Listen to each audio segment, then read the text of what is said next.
In today's video, I'm going to teach you how to create a dependent field in Coda using a select list. We're going to set up a clean, user-friendly field that pulls its choices from another table, so people filling out your form or working in your table only see the options you want them to see. This is perfect when you already have an options table that lists valid choices, and you want to keep everything consistent across your doc. Start by opening your browser and heading to coda.io/signup. If you already have an account, this link will take you right where you need to be. Log into your Coda account so you can access your workspace. Once you're in, open the Coda doc where you want this dependent field to live. If you're working with a form, remember that forms are backed by tables, so we'll be editing the table that your form writes to. Navigate to the page that contains the form or the table you're using. In that table, we're going to add a new column that will act as the dependent field. Click the plus button to add a column and give it a clear name like dependent field. A descriptive name will help teammates understand how this field works and where its choices come from.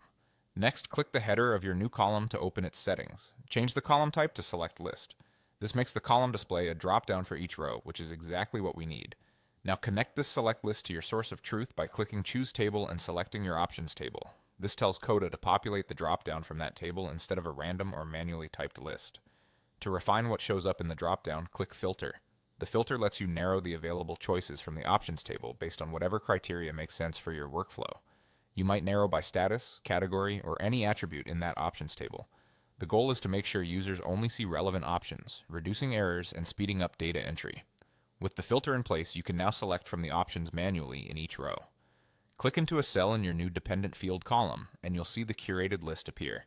If you're using a form, your respondents will see the same filtered choices when they fill it out. That's it.